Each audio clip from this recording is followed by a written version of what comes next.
High dear students, کیسے ہیں آپ سب؟ میں امید کرتی ہوں کہ آپ سب خیریت سے ہوں گے۔ یونیورسل اسکول نے کرونا پرابلم کی وجہ سے آن لائن لیکچرز کا جو انتظام کیا ہے، اس حوالے سے میں ایتھکس کی آپ کی ٹیچر مس مصباح کلاس 5 آج آپ کو موسیٰ پڑھاؤں گی۔ آج یہ میرا لیکچر نمبر 1 ہے، اور چلیں اب ہم آج کے لیکچر کی طرف آتے ہیں۔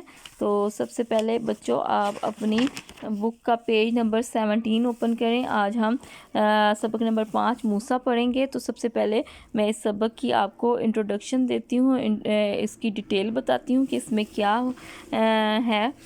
تو سب سے پہلے موسیٰ کا جو ہم سٹارٹ کرتے ہیں۔ موسیٰ کا تعلق یعقوب بنی اسرائیل کی نسل اور لادی کے قبیلے سے تھا، اور اس کے والد کا نام جو تھا وہ ابرام تھا، اور اس کی والدہ کا نام جو تھا یعقوبت تھا۔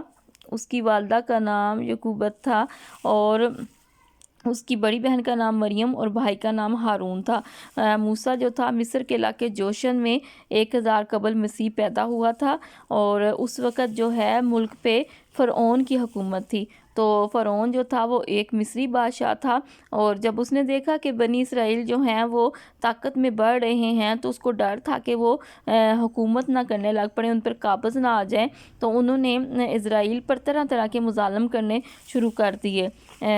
موسیٰ نے فرعون نے مصر عبرانی عورتوں کی دائیوں کو یہ کہا تھا کہ عبرانی عورتوں کے ہاں جب لڑکا پیدا ہو جائے تو اسے ہلاک کر دو اور لڑکی کو زندہ رہنے دو، لیکن دائیوں کے دل میں خدا کا خوف تھا، انہوں نے ایسا نہ کیا۔ اور موسیٰ نے پھر عام لوگوں کو تاکید کر دی کہ عبرانیوں میں جو بھی لڑکا پیدا ہو اسے دریا میں ڈال دو اور بیٹی کو زندہ رہنے دو۔ موسیٰ کی پیدائش ایسے ہوئی کہ ایک لادی قبیلے کے ایک شخص نے اپنے ہی قبیلے کی ایک عورت سے شادی کر لی۔ ان کے ہاں ایک بہت ہی خوبصورت بیٹا پیدا ہوا، جو موسیٰ کی ماں نے 5 سال تو اسے اپنے پاس چھپا کر رکھا اور اس کی پرورش کی۔ اس کے بعد جب وہ اس کی پرورش نہ کر سکی، اسے پتہ تھا کہ اب وہ اس کو زیادہ دیر چھپا نہیں سکتی، تو اس نے اس کو ایک ٹوکری میں رکھ کے ایک دریا کے کنارے پر رکھ دیا تھا، اور اس کی بہن جو تھی جھاڑیوں کے پیچھے چھپ کر دیکھنے لگ پڑی کہ بچے کے ساتھ کیا ہوتا ہے۔ تو فرعون کی بیوی جو شہزادی تھی وہ اپنی سہیلیوں کے ساتھ دریا پر آئی، تو اس نے بچے کو اٹھا لیا، اور فوراً ہی اس کی بہن جو تھی جھاڑیوں سے پیچھے سے آ گئی اور شہزادی کو کہنے لگی کہ آپ کو کوئی عورت چاہیے جو اس کی پرورش کرے۔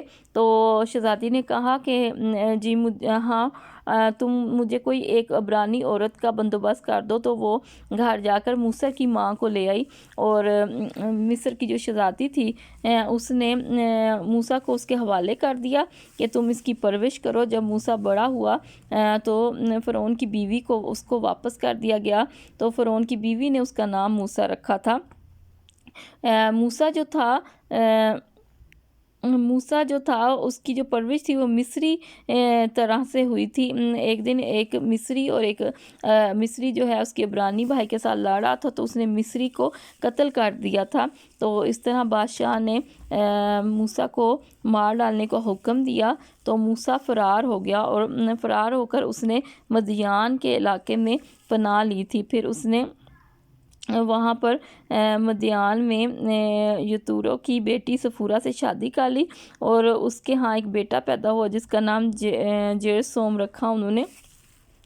پھر ایک دن وہ بکریاں چرا رہا تھا، تو ایک خدا کا ایک فرشتہ نازل ہوا، اور خدا نے موسیٰ کو کہا کہ اسرائیلیوں پر مصر والے بہت ظلم ستم کر رہے ہیں، تو میں چاہتا ہوں کہ وہ آزاد ہو جائیں، تو تم جا کے ان کو آزاد کر لاؤ۔ تو اس نے جو موسیٰ تھا وہ مصر کے بادشاہ کے پاس گیا اور خدا کا پیغام اس کو پہنچایا، تو مصر کے بادشاہ نے اسرائیلیوں کو آزاد نہ کیا۔ اس کے بعد خدا نے مصر پر بہت ساری آفات نازل کی، جس میں پورے ملک میں پانی کا خون بن جانا، ملک مینڈکوں سے بھر گیا، جوؤں کا حملہ، مچھروں کے گول، مصریوں کے جانور ایک بیماری سے مر گئے، لوگوں کے جسم پر تکلیف، اولے اور آسمانی بجلی، ٹڈیوں کا حملہ جو ہر چیز کو کھا گئی۔ سارے ملک میں 3 دن تک گہرا اندھیرا چھا گیا۔